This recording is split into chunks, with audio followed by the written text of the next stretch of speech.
Coach, obviously, just looking back at this bye week, what are some things you may have noticed from that Liberty game, or just anything you've noticed from your team, this whole season? Well, first of all, Liberty they played really well.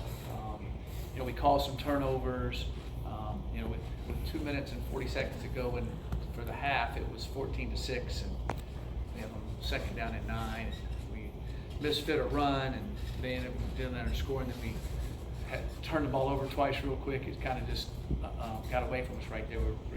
So I think it could have been a definitely different game going into the second half. We would have been able to handle that right there. I should have handled it better. We should have handled it better at the end of the half going in.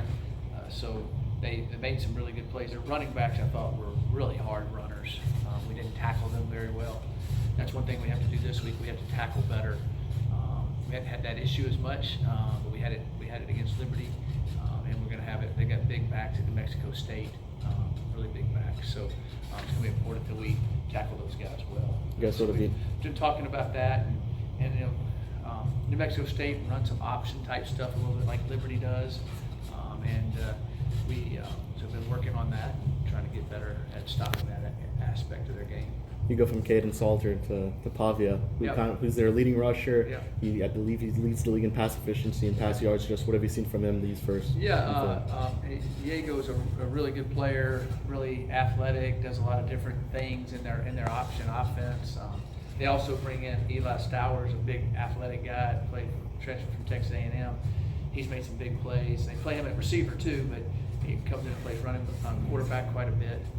They're both their quarterbacks are truly what you would say definitely 100% dual threat quarterbacks, kind of like Salter was last week. He was a dual threat guy, so we really got to be able to handle those guys, tackle them, be able to understand when it's run pass situations. They do a good job of disguising that off their option type principles and different things they're doing. So in their play action pass game. So yeah, they're guys that we got to be able to control and take care of for sure.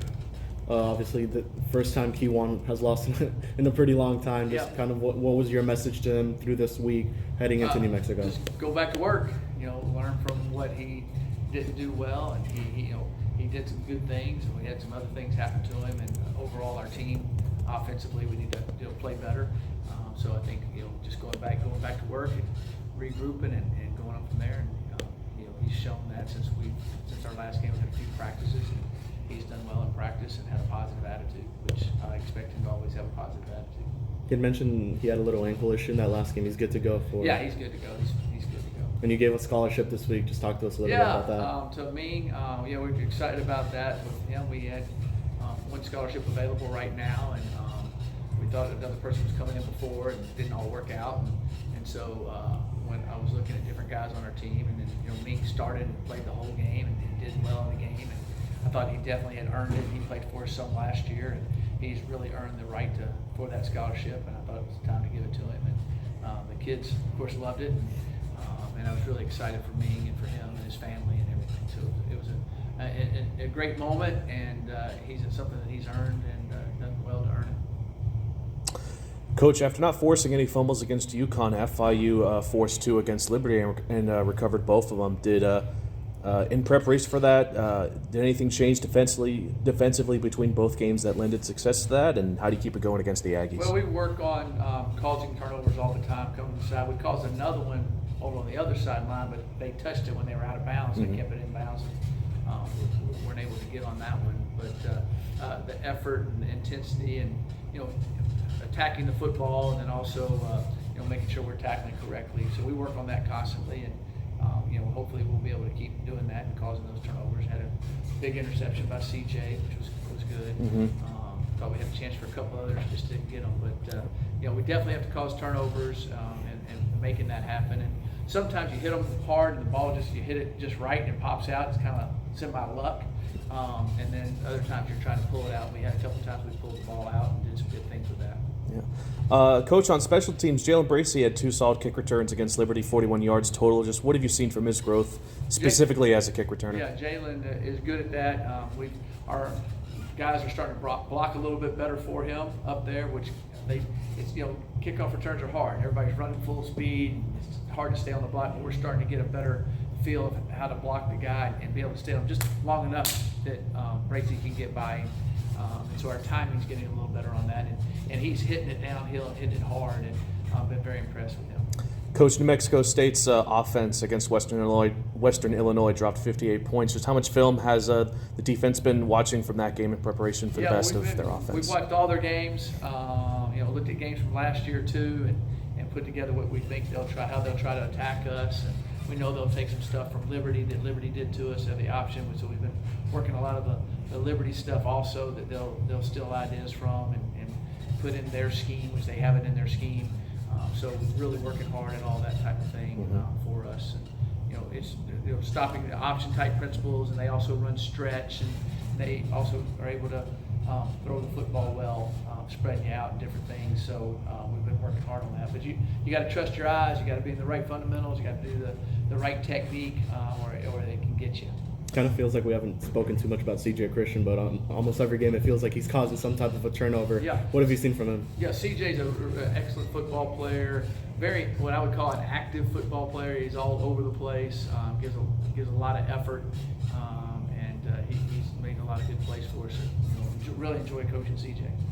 And then John Bach, Jacob Peace, those guys are be good back and ready to play. So he's got the surgery on his thumb, and he's doing great. And so we're ready to have. He's been back out there and getting ready to go. And then on the Aggies defense, obviously they don't have an interception yet. They don't seem to kind of rank to the lower portions of defensive rankings. Just what have you seen from them, and how can you attack those guys? Yeah, their front. They've got some really guys that have played there. That played for them last year and are back this year, and they got a couple transfers in. Their front is more physical than it was last year. Their linebackers, 44 and 14, are athletic. I think they've really improved in that area. And secondary wise, they've had their chances to make some plays, got their hands on some balls, just hadn't brought them down. So they're doing a lot of things. Number 8 there, the corner is really active for them. So they've got good players. I think it's just they've dropped a couple interceptions they could have had. I think they would have had those. So I think to me, they look better than they did last year on film at this point in the time on defense, but more athletic, and especially up front, they're bigger, and linebacker crew is playing well. You kind of look at those last couple of weeks, it kind of feels like all you guys have been dealing with are dual threat quarterbacks. Just what does this defense learn throughout those weeks? And then you go from Salter to Pavia. What are the big differences from each quarterback there?